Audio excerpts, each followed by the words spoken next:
Welcome to our session on democratizing social entrepreneurship. Really excited to have you all here today, and we're going to jump right in. So next slide. So my name is Eliza, and my colleague Juanita here at Solve. We also have a special guest speaker, Priya, who will introduce in a few moments. And just taking you through the agenda, I want to go to the next slide. So we'll be doing an introduction on Solve and talking about our open innovation model. You'll hear from Century Tech, one of our Solver teams. We're going to do a mini ideation session, which is really our open innovation model at work. And then we'll regroup and share out our ideas and talk a little bit more about ways to get involved. So what is Solve? So we are obviously here at MIT, and we are quite simply a collaborative problem-solving global platform.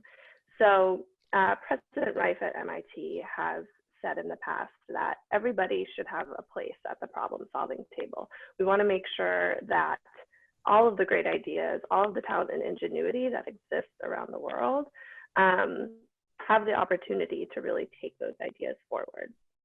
And so what we mean by democratizing social entrepreneurship is we want to make sure that anyone, anywhere with a tech-enabled solution to a big challenge is able to have their voice heard, is able to share that idea with a community that can then support that idea and move that idea forward. So take you through to the next slide. So that brings us to Solve. So I mentioned that we're a problem-solving platform, but we're also a community for social impact innovation. So what we do and how we really take our model forward is through open innovation challenges.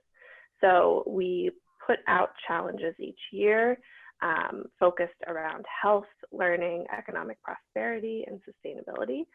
And then we'll find tech-based social entrepreneurs from around the world. These applicants then go through a rigorous process of selection and will receive around up to 1,500 applications to our challenges on our platform. We end up selecting down to about 32 teams. And then we work with MIT's innovation ecosystem and our community of members to really fund and support these entrepreneurs. So our goal with all of this is to help them drive forward transformational impact for the communities that they're serving. So here's a little bit of a look at the cycle and how this all works. So if you look at the first point around sort of all of the innovators in the countries that they are working in, we've had about 4,000 innovators from 137 countries that have submitted solutions.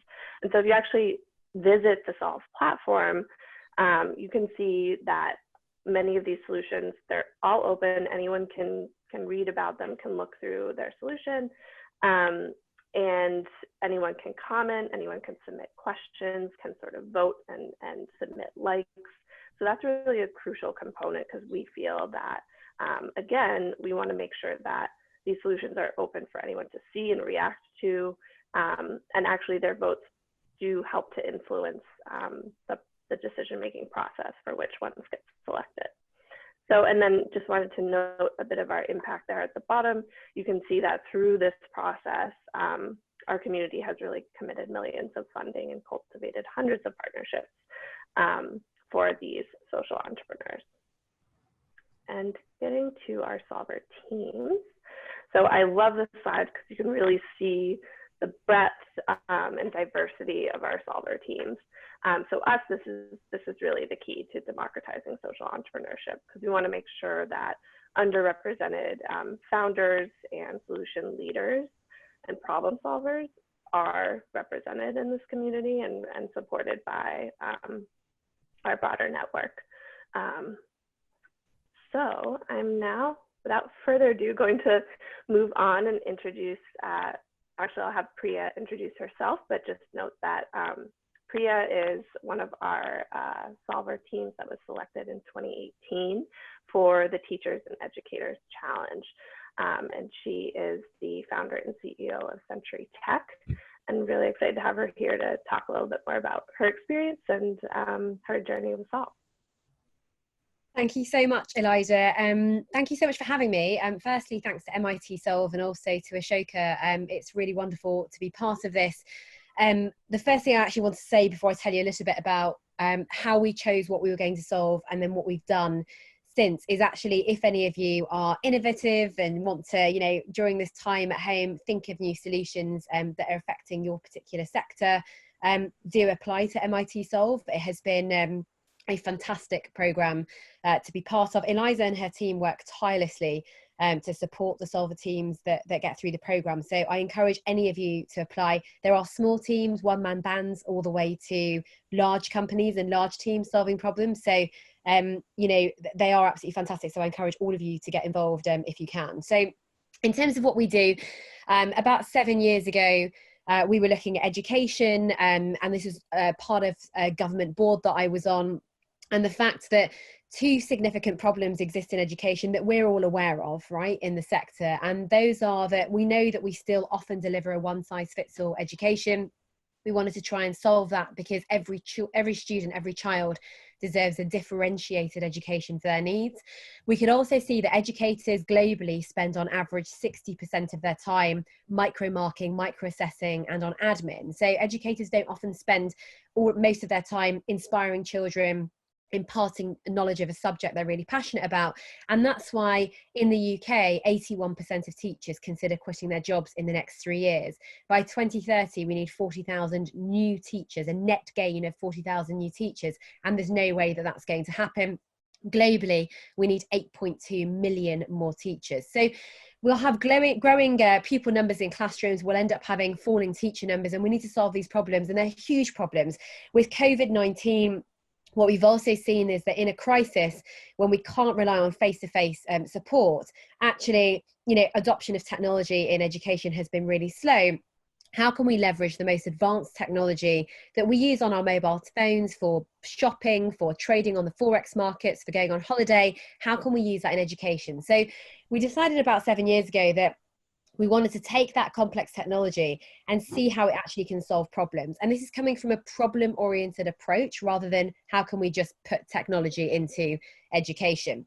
So looking at those two problems of differentiation and teacher workload and leveraging new tech, we decided that we needed to build a system that essentially was content agnostic and curriculum agnostic. I'm just going to share my screen, Eliza, and essentially learn how students learn. So we went away and we combined all areas of neuroscience where there had been rigorous academic research. So here you've got some messaging using sort of Carol Dweck's work at Stanford on growth mindset.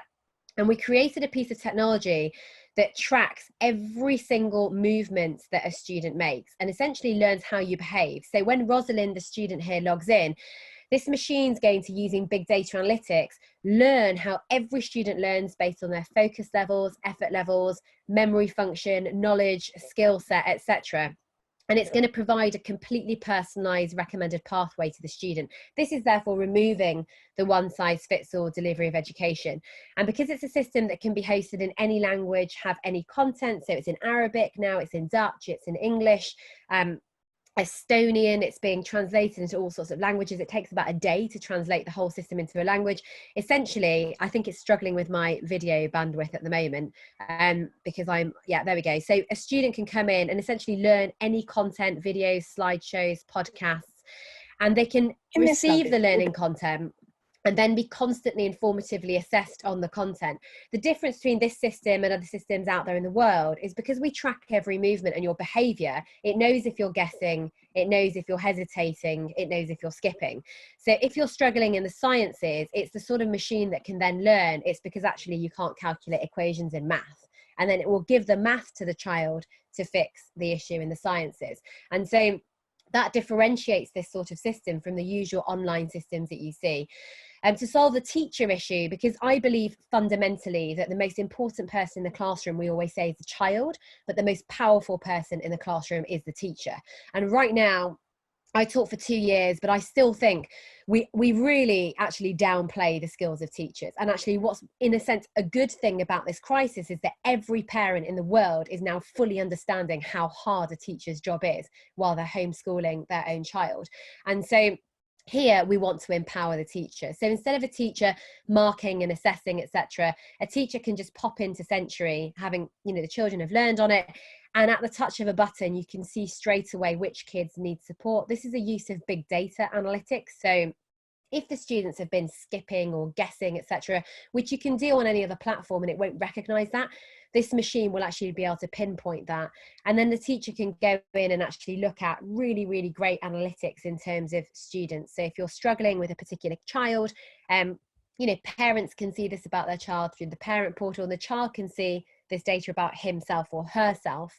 Essentially what the machine will do is it will crunch all of the data, and in real time you can see the skill set of the student, not just recall and rote learning, but actually what's the skill set, can they apply and analyze.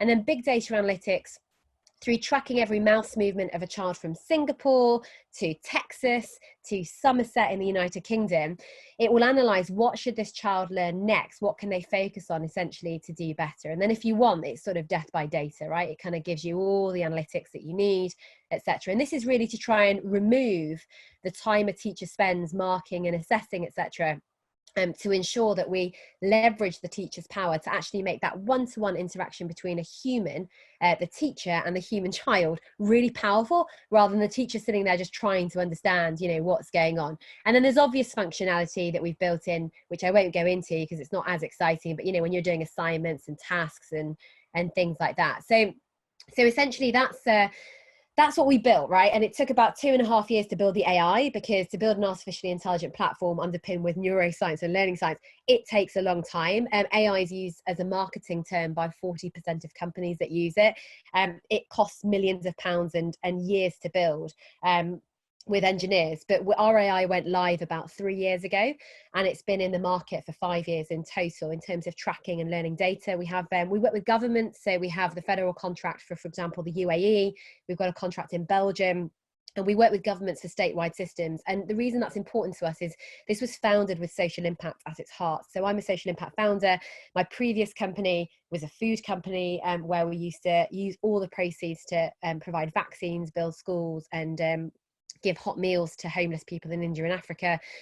This is also about the ed comes before the tech, you know, putting the education and the pedagogy and respecting what teachers know and understand before the technology, and just ensuring essentially the technology is a tool. So with impact in mind, and I'll finish in just a moment because I know that Eliza wants me to be relatively quick, we go direct to schools as well. So we do our system's never been we've managed to keep costs down actually, because some of the larger contracts with governments, and so we go direct to schools. But with COVID, what was really interesting was about 1,000 families reached out to us saying our schools are using sort of Microsoft Teams and they're still doing online learning, but just digitizing the manual interaction. We want it for our kids. So just to give you an idea of how quickly you can innovate and build things, in about a couple of weeks ago, within 3 all-nighters that me and my tech team spent, we created an entire B2C direct to parent platform, of which we have about 25,000 active users already, and that's with really no marketing and spend whatsoever in about a week. So just so you know, if you went onto Century, for example, right now, like kids can log in and, you know, parents can log in and sign up. That sort of process with the right thought about what's the problem we're trying to solve, and then essentially mapping that journey as a user flow. What does that user need? How do they need to get through this?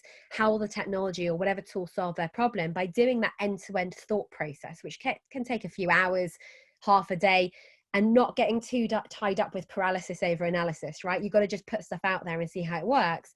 We managed to put something out there in about 3 nights. And then that was iterated and tested upon. We saw problems with it. We saw barriers to entry. So we removed those and we iterated as we went using agile methodology. But that's essentially what we did. That's how we work. MIT has been transformative for us. It's a huge honor to be working with them. And Eliza, let me know if you want me to take any questions, or if you just like me to stop. But obviously I just want to end this actually with something more important, which is I hope you're all safe and well. Hope your families are safe and well. We'll get through this together. And obviously, if there's anything that I can do or Century can do to help you, then please do not hesitate to reach out and ask. Thanks so much, Priya. So we did have a question here from Chris Erickson, and what I'm going to go ahead and do, Priya, if you don't mind me sharing out your email in the chat, is that sure? Okay. And don't bombard her with emails. But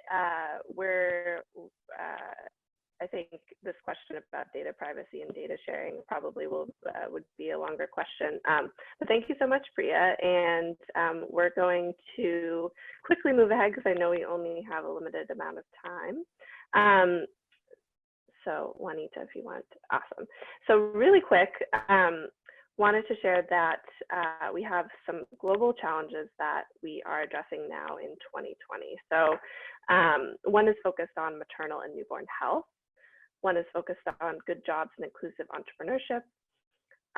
There's a learning for girls and women challenge, sustainable food systems, and then a health security and pandemics challenge. And so for our mini ideation session, I wanted to get a sense from a poll real quick just to see who's interested in what. And then we'll likely just be breaking people up randomly into two rooms to really quickly talk about some of these challenges and hear your thoughts and on potential solutions and ideas. So Michelle, if you wouldn't mind opening up the poll, that'd be great. So you should all see the poll now and should be able to select which challenge is most interesting to you. And if you have any contact information, you being all the co-presenters, if you have information to share for contact, I think this is a really great time to drop it in the chat. Okay, great.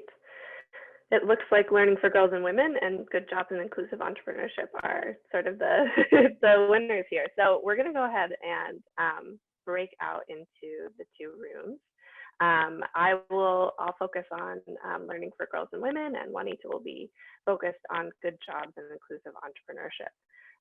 Let's go ahead and do that. Everyone should be getting a pop-up to hop into the rooms right now. If you have a specific room you want to go to, just send me a quick note. Hi, everyone. Welcome back. So I know we have about 1 minute left. So did want to give folks a quick chance to share out maybe a tweet-sized version of what was discussed. I heard some great ideas from the Learning for Girls and Women group, and maybe, sorry, Molly, I'm going to pick on you because you're here on my screen. Do you want to just share a quick sort of version of what we talked about?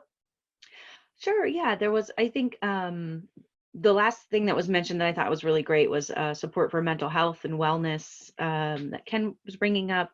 But we talked about decreasing stigma and increasing capacity, support for parents and girls. Yeah, there was more, but I'm cautious of time. That's great. Thank you. And then maybe someone from the Good Jobs and Inclusive Entrepreneurship group, or Juanita, want to share a quick tidbit from that group? Yeah, so there were some ideas about creating better pathways from learning to acquiring jobs, and particularly credentials for online learning, and collaborating with platforms like Century Tech to do so. So people were very excited about those. Great. So I know we're actually 1 minute over time. I want to be very, cognizant of that, and just say thank you so much, everyone. Thank you so much to Michelle and Ashoka, you. And I know we had a quick amount of time, but really appreciated you all joining and talking about some of these issues. So I'm going to go ahead and pop my email into the chat. Just if you want to grab that before you go, feel free to reach out. Any questions, happy to connect with everyone, and I hope you enjoy the rest of this virtual exchange. Such a great opportunity. Thank you. Thanks Happy so much. day to everybody.